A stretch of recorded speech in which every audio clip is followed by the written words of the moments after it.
Good evening, everyone. We're here at the Cannon in Guildford, and I'm here with the landlady. We have the Steripod. We've just brought in, we've just assembled from steriport.com. You can see the URL there. The landlady is now going to go into the Steripod, do her temperature, turn around 360 and come out the other side. That will fully douse her in HOCl liquid, and that is proven to kill all virus spores. Go on in, turn around 360, and you'll see when she comes out, a light mist has been sprayed on her.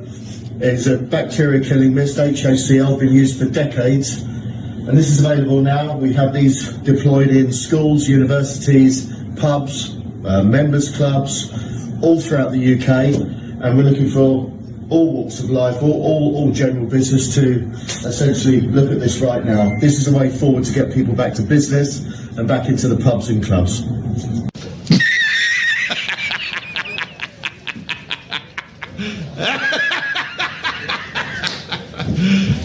You serious? You're hot, you're sweaty, you got nowhere to put your cash, nowhere to put your cards. You don't want to put them down your underwear anymore, down your bra. No, because when you hand it over, that's just a sweaty note. No, you've got nowhere to put it. Here is a perfect solution. You're worried about the hygiene? That's ignorant. This is clearly just as effective as any other on the market. Have you not noticed how many people are constantly pulling their nappy nap up and down? It's just as effective as anything else, but it's just more convenient now.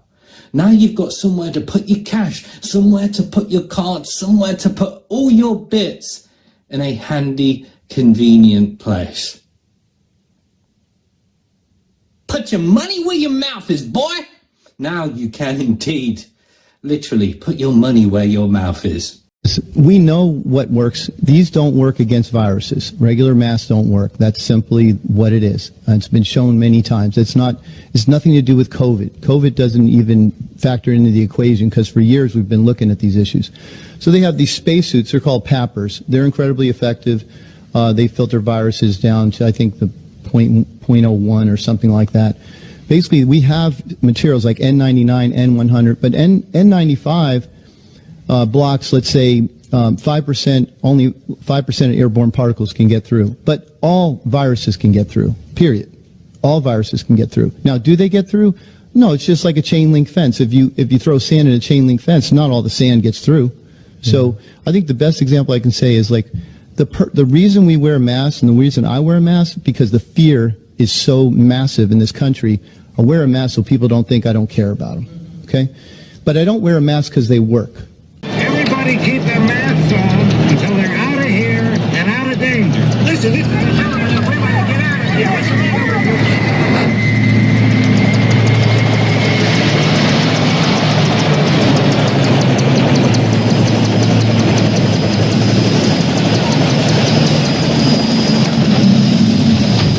And here we go. Whilst it is in human nature to engage in conversation with others, to be friendly, unfortunately, this is not the time to do that. So even if you run into your next door neighbour in the shopping centre, in the Coles, whilst you're at Coles or Woolworths or Aldi or any other grocery shop, don't start up a conversation. Now is the time for minimising your interactions with others.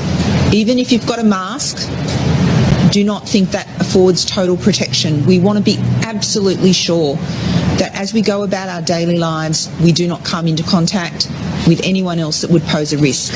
Well, why do you think that is? I mean, why is that? I mean, is it just because people are lazy today or they're bored? I mean, are we just like bored, spoiled children who've just been lying in the bathtub all day, just playing with their plastic duck, and now they're just thinking, well, what can I do?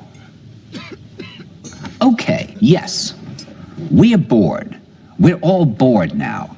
But has it ever occurred to you, Wally, that the process that creates this boredom that we see in the world now may very well be a self-perpetuating, unconscious form of brainwashing created by a world totalitarian government based on money, and that all of this is much more dangerous than one thinks, and it's not just a question of individual survival, Wally, but that somebody who's bored is asleep, and somebody who's asleep will not say no?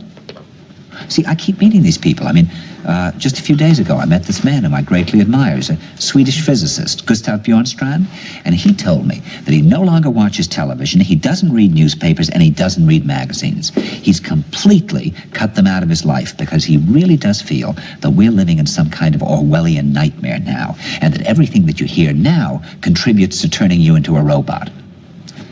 And when I was at Findhorn, I met this extraordinary English tree expert who had devoted his life to saving trees. Just got back from Washington, lobbying to save the redwoods. He's 84 years old, and he always travels with a backpack because he never knows where he's going to be tomorrow.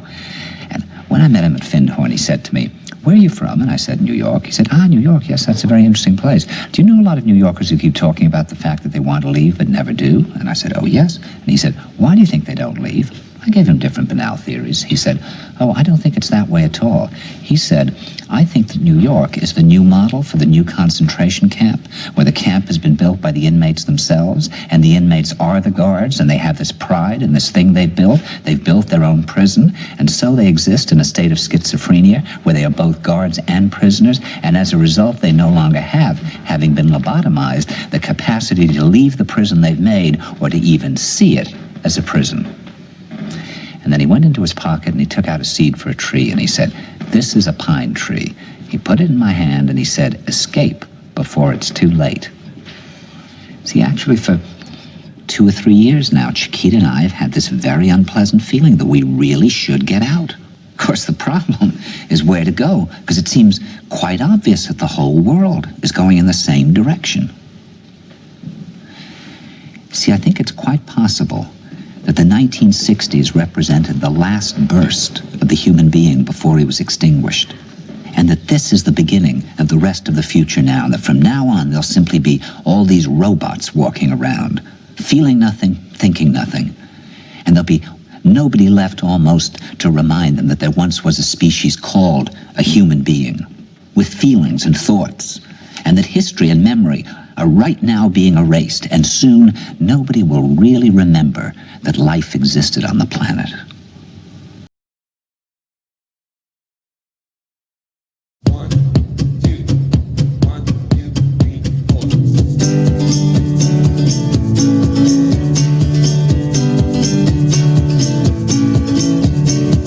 You can hate me, try to break me, talk me down and denigrate me. You can try to silence every word, but I will not be leaving quietly. Now, I won't leave, I won't leave, I will not be leaving quietly.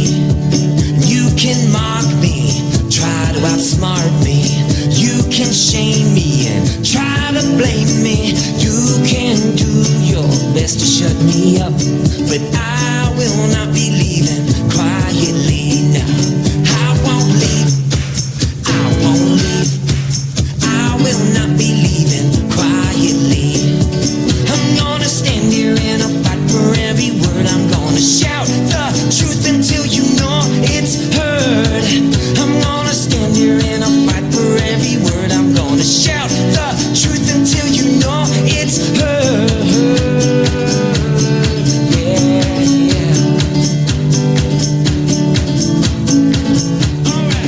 You can scold me, attempt to control me, ban me and censor and label and troll me. You can push me and try to kick me out, but I will not be leaving quietly. No, I won't leave, I won't leave, I will not be leaving quietly.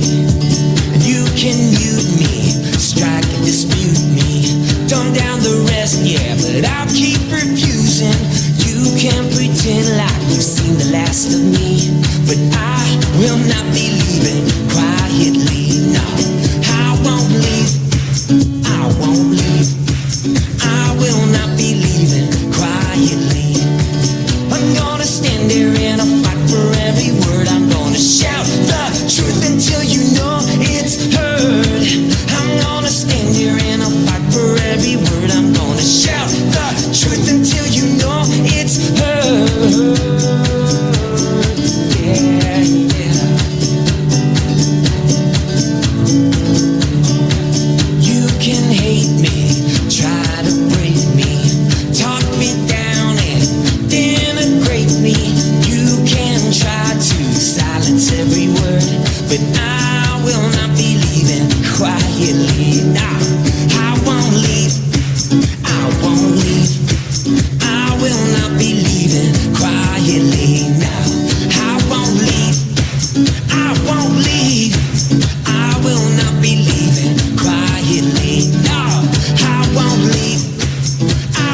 believe, I will not be leaving quietly.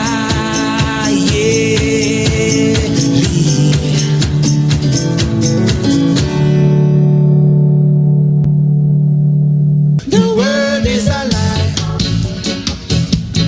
nothing is real.